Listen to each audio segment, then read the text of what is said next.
Welcome to the Point. This week on Mackinac Island, we've been attending the Detroit Regional Chamber Policy Conference. That conference brings together business leaders and lawmakers to talk about the future. In fact, the theme was bridging the future together. So is it possible for politicians to work together? We asked some of our leaders, including Governor Gretchen Whitmer. Governor, let's talk about bridging the future together. That's the theme of the conference up here. I take that to mean that everybody in Michigan needs to work together, which means that Democrats and Republicans need to work together. That doesn't always happen. West Siders and Detroiters and Yoopers alike, yeah. It doesn't. I mean, it feels very challenging sometimes, but at the end of the day, I think when we try to stay focused on what unites us, what really the foundations are of a good life here in Michigan, I think it's easier to find common ground, and that really should be our North Star. We got big things we got to get done together. We've made a lot of progress, but the work's never done, and it won't end with my time as governor, and I'm hoping that whomever takes up the mantle in 2.5 years can continue this work, but my job is to always try to find common ground wherever we can. You know, it's hard when you are, as you did, leading your party in either the House or the Senate, and you, at that point, were the loyal opposition. Now you have Republicans in that same position. And I appreciate the fact that you fought for what you believed at that time. They fight for what they believe at this time. How do you get past the fight? How do you get to yes? Because if you're going to bridge to the future, and I was reminded of your campaign poster with the bridge in the background. If you're going to cross that bridge, if you're going to get people to cross it with you, there has to be something other than just voices arguing with each other. The vast majority of things we do are bipartisan, and I know that that's not exciting to cover, and people don't focus on that. They focus on where the differences are. But I always think that that's an important thing to remind people. Events like this where you've got stakeholders, whether they're in healthcare or they're in manufacturing, or a variety of different aspects of our economy, their voices are important in helping drive us toward finding those solutions too. And that's why I find value in conferences like this. It's a interesting place to hold a conference, but people stay here and we have the hard conversations, and as you and I were talking about, it's really efficient. You can get a lot done up here. So I think when we all say this matters, a solution around economic development or infrastructure, as important as to business as it is to the person just trying to get by and raise their family in this state, I think that's where there's opportunity for us. Another great reason to have a conference here is because we get this backdrop, which is not bad. Incredible. Let's talk about something very serious that I know you've been focusing on. First, let's start with affordable housing and just creating more housing in general. You're talking about that here on the island. I am. We've been very aggressive, and we're going to increase our goal by another 50% because we're ahead of schedule. I'm really proud of the work that MSHDA has done. Thanks to the IRA dollars, we're really able to deploy them and build up affordable housing across the state. We need great places for people to live in every part of our state. We also, I think, have an opportunity to bring down energy costs for people. So we're going to be deploying over $300 million to help 28,000 households either upgrade appliances or weatherize their homes or be able to participate in solar so that they've got additional energy needs met at a more affordable way. So housing and energy, we know, are so important and take up such a big chunk of people's everyday expenditures that these are two things that we're going to stay focused on because it helps everyone. How much do we really need when it comes to housing? I mean, because you talk about expanding another 50%, but we know that this housing market and the available housing is really at a critical point. Our new goal is 115,000 units. I mean, that's 53% increase from what our goal was because we've been able to make so many great strides. And housing is really interesting. And in communities, it's a different need in different communities. In Grand Rapids, you might have some beautiful old places that need to be brought up to code, that need to be weatherized, et cetera. In rural areas, it might be new housing stock from the ground up. So we wanted to have enough tools that we could work with locals, with partners, and make sure that we're getting the most we can and doing it as efficiently as fast as possible. The housing's not a unique challenge to Michigan. It is a nationwide problem, but we're the state that's really making great leaps and bounds in this space. We continue our conversation about working together, this time with Senate leaders. First, Senate Majority Leader Winnie Brinks, the Democrat from Grand Rapids. Then, Republican Eric Nesbitt, he's the Republican leader in the Senate. Senator, let's talk about this conference a little bit. First of all, the weather has been much better than advertised. Just looking out over this gorgeous day. But the theme of the conference is bridging the future together. And I've been talking to leadership about what that means, about working together.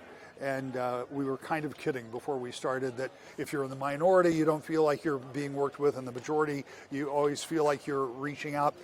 How do we do that better? How do, and not just Republicans and Democrats, but in this case, that's what we're talking about. Yeah. How do we become more of a cohesive unit where more voices and ideas get heard and kind of taken into account for the big picture things? Yeah, you make an excellent point. It's always difficult to have that conversation in a political environment. And of course, this is one of the most loaded political years to have that context in our backdrop as we are trying to work together as a state legislature. So to me, it's always about trying to find practical ways to serve our constituents better. I've always taken a pragmatic approach to how I do my job in the legislature. When I was in the minority for 10 years, I have a lot of practice, so I understand the position that my counterparts on the Republican side are in. But there are ways to bring home some wins for your constituents. There are ways to make sure that your voice is relevant in the room when we make decisions about budget priorities. And so I always encourage, especially new legislators who haven't learned all the bad habits yet, to really take seriously establishing relationships with people across the aisle who they don't have to agree with on 100% of things, but they can make things better in ways that make a difference for their people and their community. So it's just an important thing to do, to remember everybody's a human. We all would like to serve. You have to have some faith that they're there for the right reasons. And when they demonstrate that, they can be good partners at the budget table. Part of this is about experience. I talked to the speaker, and he was talking about the budget process and why it's easier this year because they did it last year, but it was the first time that Democrats had been in complete control of budgets for a long, long time. The same is true for Republicans. It's the first time they've been in the minority for a long time, so they have some things to learn about how to perform when they don't have the gavel, right? Absolutely, and it's a hard lesson to learn. I was never in the majority going to minority, but being in the minority coming into majority, I have a sense for what that looks like, and I do know that there are ways that they could frankly be doing better for their constituents, and I'd love to see that happen more often in both chambers. There are ways that we can come together around some ideas. It doesn't have to be antagonistic. It doesn't have to be only about the flashpoints and the differences. The reality is we agree on a lot of core functions of government that need to be supported to serve the people of our state better. Let's talk about that budget. The process has moved along. It was maybe a little slower in the House, but they seem to have caught up pretty quickly. So where are we with the budget, and what's your take on when it gets done and what it looks like? We're really in the thick of the budget negotiation right now. There's a House version, there's a Senate version, there's a governor proposal. So we are in the thick of trying to reconcile those differences, to come together around priorities, to come together around numbers about what things exactly look like over what period of time. And so a lot of that is happening. There are many, many hours of conversations to iron out those differences. But you'll see a lot of unity and continuity with our priorities. So unity of purpose around things like housing, investing in education, making sure we're investing in placemaking, supporting businesses. That's certainly a theme you'll hear this week here at the conference. But also continuity with last year, with the budget that we were able to make really significant investments in really important things to our new Democratic majority. We made strong one-time investments with those one-time dollars, but there are themes like the education, the housing, things that we have policy committees on to address, as well as budget priorities. Senator, we were just talking about this. It's kind of the theme of this conference is bridging the future together. And in my mind, that means something that you and I have talked about in the past, and that's finding a way for Republicans and Democrats to work together, not just Republicans and Democrats, but everybody in the state. But from your perspective, what can be done, if anything, to get more cooperation between the two parties, particularly in a time of Democrats being in control but having very narrow majorities in both the House and Senate? Yeah, I mean, I've laid out some examples over the last 6 months of ways that we can work together in Michigan, some practical ways. Areas such as a constitutional amendment where we could make the superintendent of public instruction here in Michigan a gubernatorial appointment, make it a cabinet level appointment. We could, we've seen the mess at Michigan State University over the last few years in terms of the administration. Just like other universities or gubernatorial appointments, make those instead of, nobody knows who's being elected to these positions statewide. Making the Attorney General and Secretary of State have to go through primary elections and have the people decide instead of party insiders that just decide.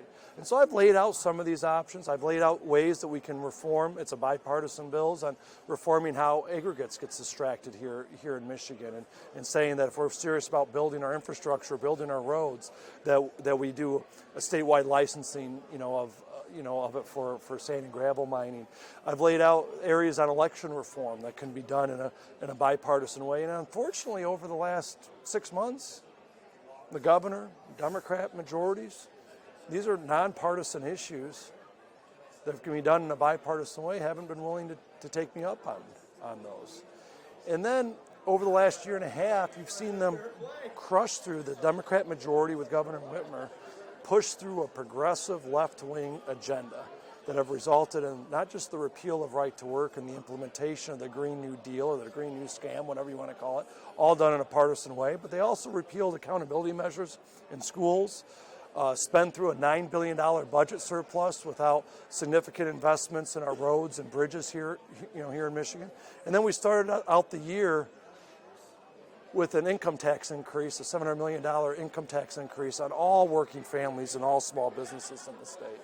And so how do we go forward on trying to find ways that aren't just necessarily bipartisan or Democrat or Republican? How do you find ways to actually grow Michigan's economy, create better accountability in education, stop sanctuary cities here in the state, and actually look at ways of improving our infrastructure?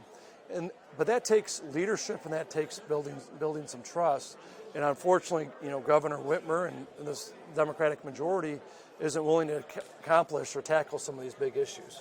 Is there a way in an election year to move towards that, or are we just in a polarized state that comes around every 2 years where you've got to stop everything down and focus on getting elected? No, there's always opportunity. There's always time to find those policies that can overlap and that we can figure out how to push forward on. And at the end of the day, that takes leadership. And unfortunately, we just have not seen that leadership from either Governor Whitmer or the Democrat leadership in the House and the Senate. But that's something where I've laid out a whole number of issues that we can work on, infrastructure together, that we can work on election integrity together, that we can work on trying to set up some ways of growing the economy and better government accountability. But that also takes something where I don't have the gavel, they do. And so it's unfortunate that they seem to be ready to go back and out and campaign instead of address the serious issues. We continue our conversation from Mackinac Island about working together, this time with the Speaker of the House, Joe Tate, and the Republican Minority Leader, Representative Matt Hall. Mr. Speaker, we come to the island this year in a little different situation than we were last year. The budget seemed less subtle last year. There was a $9 billion question in there somewhere as well, and that was the extra money, although there's no such thing as extra money in government. But this year the budget process seems to be a little further along, even though you were a little short-staffed in the House for the first quarter of the year. Is that a fair assessment? It is. I mean, in terms of what we've been able to do, we have, I think, also the experience of having gone through a budget process with our majority. I think that has been helpful as well too. So getting a budget under one's belt, I think, was really helpful as well too. And our values align. I mean, not only myself, but Michigan Senate Democrats, as well as the governor, you see that values alignment, and that makes things easier. We all want to get to the same place. It's just when you look into the details and to the tactics of how to do that, I think that's what we're trying to figure out as we go along.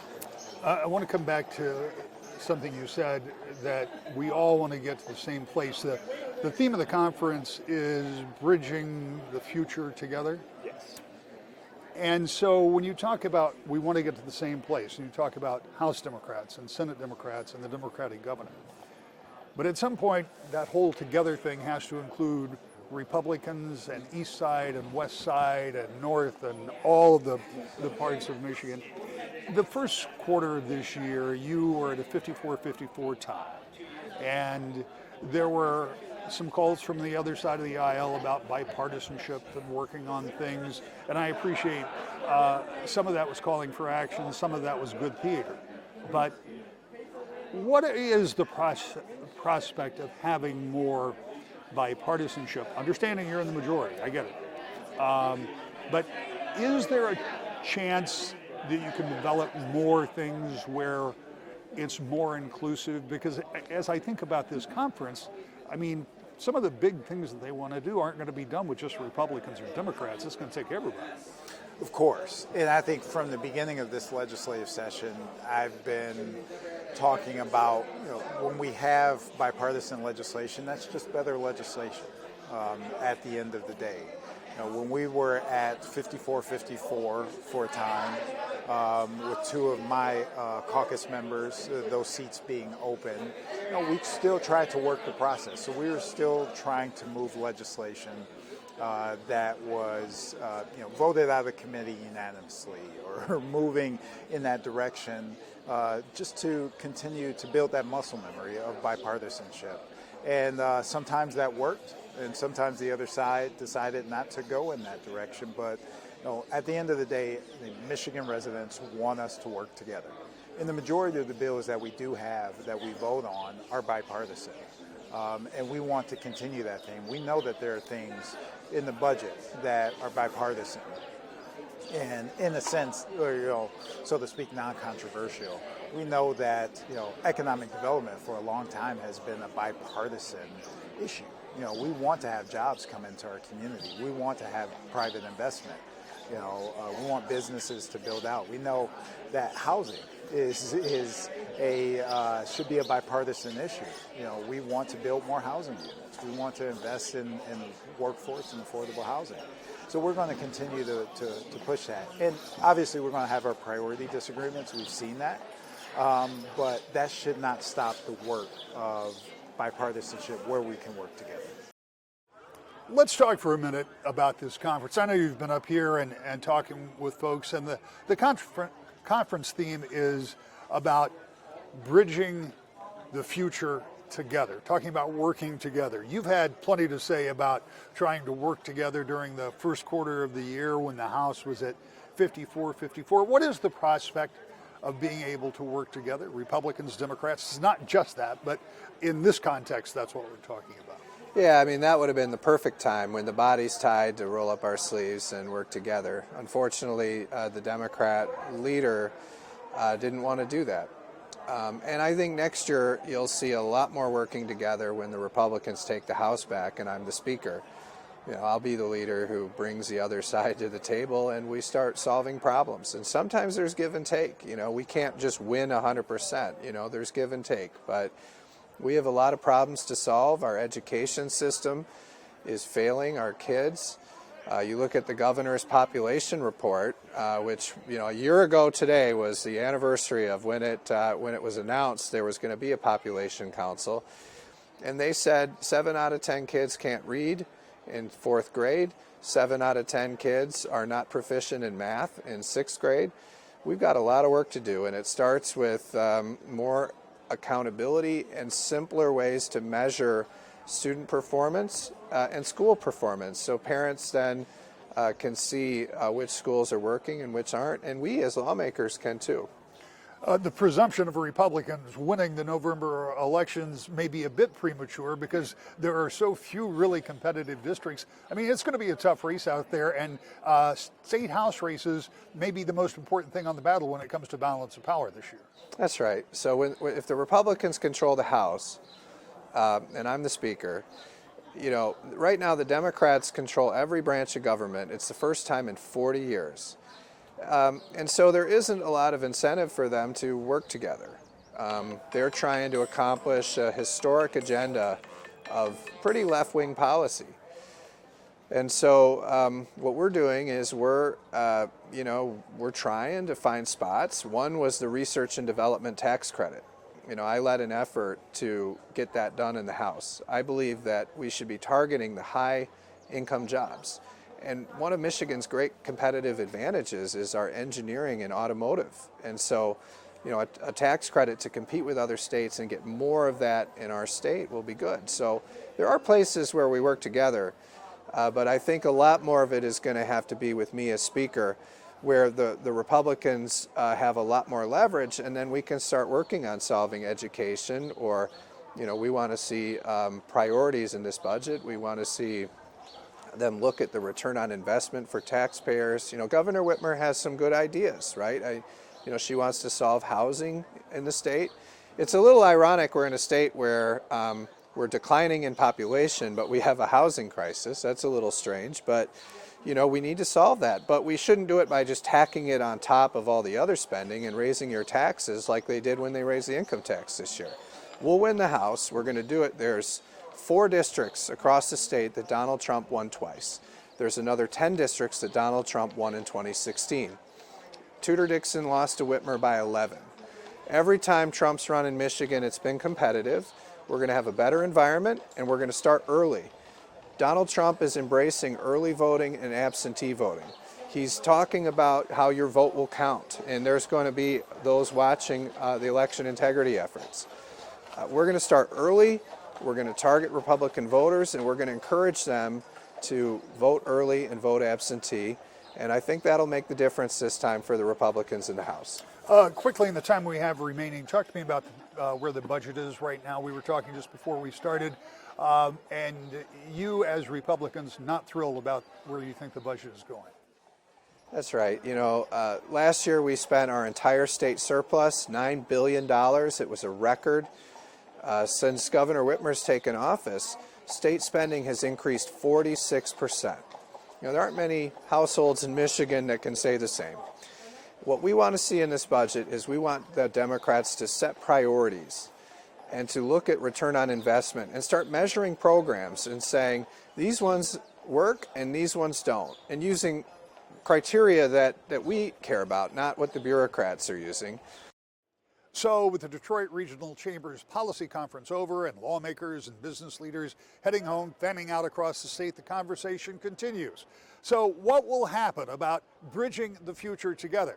It's something we'll be watching, and we'll continue our conversation with 2 more interviews from Mackinac of both of our U.S. senators next week. To the point.